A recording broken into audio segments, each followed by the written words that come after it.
Gold, trusted gold buyers. మీరు తాకట్టు పెట్టిన బంగారాన్ని విడిపించి ఈ రోజు ఉన్న మార్కెట్ ధరకు కొనబడను. ప్రభాస్ గారి టాపిక్ వచ్చింది కాబట్టి ఒక చిన్న ఇన్సిడెంట్ చెప్తాను. ఫస్ట్ షాట్ ఇద్దరి మధ్య ఫస్ట్ షాట్ పెట్టంగానే మీరు ఏదో యాక్ట్ చేశారు. అవును, అలా ఎలా చేస్తారు సిగ్గు లేకుండా అడిగారంట. అదేంటంటే మీరు సినిమాలో చూస్తే ఇప్పుడు తెలుస్తుంది. ఫస్ట్ డేనే ఫస్ట్ షాట్ సుభాష్ థియేటర్, ఇప్పుడు ఉషా మయూర్ అని పేరు మార్చారు, మన ముషిరాబాద్ దగ్గర ఉంటుంది. ఆ థియేటర్లో షాట్ 200 మంది జూనియర్ ఆర్టిస్టులు ఉన్నారు. బ్లాక్ టికెట్స్ కోసం నేను, ప్రభాస్ అన్న, మిగతా వాళ్ళు సినిమాలో వెళ్ళాలి ఈశ్వర్లో.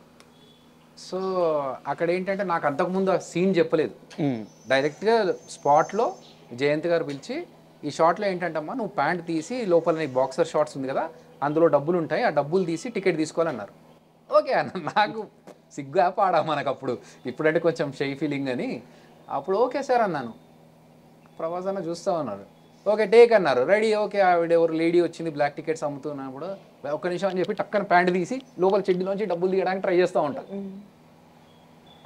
వచ్చిన తర్వాత ఈ లోపల వేరే వాళ్ళు టికెట్ తీసుకుని వెళ్ళిపోతారు.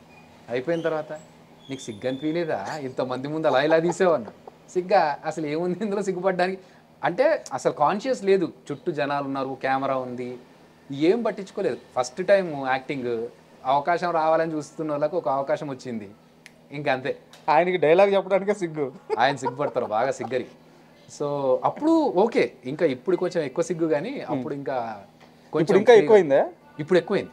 అప్పుడు ఏంటంటే మేము షూటింగ్ లేకుంటే బ్రేక్ ఉంటే మేము అలా పక్కకి వెళ్ళిపోయి, అక్కడ అరుగులు ఉండేవి ధూల్పేటలో, అరుగుల మీద కూర్చునే వాళ్ళం సరదాగా. మేము కూర్చొని మేము మా ఆటలు మేము ఆడుకుంటూ ఫుల్ ఫన్. అసలు ఎక్కడ ఇంత సిగ్గుపడేవాళ్ళు కాదు. ఇప్పుడు వస్తూ వస్తూ ఇంకా సిగ్గుపడుతుంది. అంటే 22 సంవత్సరాల క్రితం జర్నీ అది.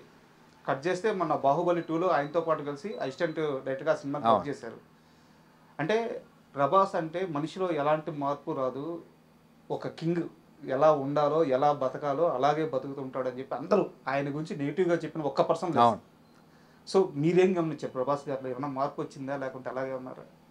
చెప్పాక సిగ్గు ఎక్కువైంది. ఇంకా అప్పుడున్నట్లే లైక్ యూనో ఒక చైల్డ్, ఒక చిన్న అబ్బాయి మనస్తత్వం ఎలా ఉంటుంది అంటే ఏ కల్మషం లేకుండా వాడికి హామ్ చేయాలి, నేను ఏదో ఇలా చూపించుకోవాలి, అలాంటివి ఎప్పుడు లేదు. సరదాగా ఉండి అక్కడ ఉన్న స్టాఫ్ అందరితో కామెడీ చేసుకుంటూ.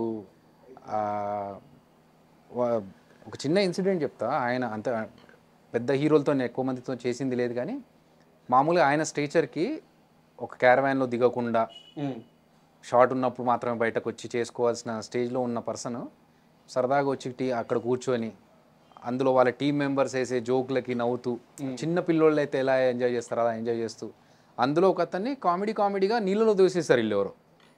ఆ నీళ్ళలో పడితే ఈయన ఎంత షాక్ అయిపోయాడంటే ఈయన లేచి ఈయన దూకి తీసుకొద్దామన్నంత లేచి నిలబడి రెడీ అయిపోయాడు. ఏమైపోతుందని.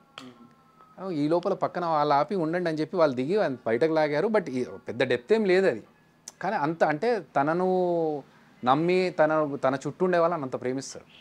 సో అది మంచి క్వాలిటీ. అండ్ ఎప్పుడు కూడా సూపర్ స్టార్ అని చూపించుకోలేదు. అది రాజమౌళి సార్ అంటే ఒక ఇండస్ట్రీ మొత్తం, ఇండియన్ ఇండస్ట్రీ మొత్తం ఆయన వైపు తలెత్తి చూసుకునేంత చేశాడు ఆయన. అవును, ఒక విజనరీ. ఆయన ఒక సీన్ తీస్తున్నాడు అంటే దాని స్కేల్ ఏ రేంజ్లో ఉంటుందో ఎవరు ఊహించలేరు. అలాంటి ఆయన దగ్గర అసిస్టెంట్గా చేసి అక్కడి నుంచి మీరు ఏం తెచ్చుకున్నారు? ఆయన దగ్గర డిసిప్లిన్ ఫస్ట్ నేర్చుకున్నాను. మనకున్న కొంచెం ఇంకొంచెం షార్పన్ అంటే మనకు ఆల్రెడీ కొంచెం వచ్చిన దాన్ని ఇంకెవరన్నా బాగా చేస్తున్నారంటే అరే ఇది ఇంకా నేర్చుకోవచ్చు అన్నలాగా డిసిప్లిన్ బాగా నేర్చుకున్నాను ఆయన దగ్గర. And perfection. సో పర్ఫెక్షన్ అనేది రాజమౌళి గారి దగ్గర చాలా, అంటే ఒక టేక్ కరెక్ట్గా రాకపోతే ఎన్ని టేక్స్ అయినా తీసుకోవాలనే పర్ఫెక్షన్ ఆయన దగ్గర ఉంది. ఇప్పుడు మాకున్న బడ్జెట్లో అది పర్మిట్ చేయదు, కానీ చేసిన వరకు ఎలా చేయాలి, ఎంత బాగా చేయాలి, క్రియేటివ్గా దీన్ని ఎలా చూపించవచ్చు. ఇప్పుడు మనం ఒకటి అనుకుంటాము, అక్కడికి వెళ్ళిన తర్వాత అది లేకపోతే ఇప్పుడు అది వచ్చేదాకా నేను చెయ్యను అనుకోకుండా దాన్ని ఇంకో రకంగా ఎలా చూపించవచ్చు. అలా ప్లాన్ బి కావచ్చు, లేకపోతే క్రియేటివ్గా ఇమ్మీడియట్గా దాన్ని మార్చుకొని ఇంకోలాగా చేసుకోవడం, ఇవన్నీ క్రియేటివ్ థింగ్స్. ఇండియన్ సినిమా హిస్టరీలో ఎవ్వరూ పెట్టనంత డబ్బులు ఖర్చు పెట్టి బాహుబలి తీశారు. బాహుబలి 2 తీశారు. బాహుబలి కానీ బాహుబలి 2 కానీ అక్కడ అన్ని కోట్లు ఖర్చు అవుతుంటే అసిస్టెంట్ డైరెక్టర్గా చేసి నాకు డబ్బులు వద్దు అని చెప్పి మీరు అంటే ఒక యూనివర్సిటీ డబ్బులు మిగిలిస్తే ఏమొచ్చింది? ఒక యూనివర్సిటీకి వెళ్తే మనం నేర్చుకోవడానికి వెళ్ళినప్పుడు మనం ఫీజు కట్టాలి. మనకు నేర్పించినందుకు వాళ్ళు డబ్బులు ఇవ్వకూడదు. సో నేనేంటంటే నేను నేర్చుకోవడానికి వెళ్ళా అక్కడ. నేనేదో పని చేసి వాళ్ళకి పని చేసి పెట్టి వాళ్ళ పని తగ్గించడం కాదు.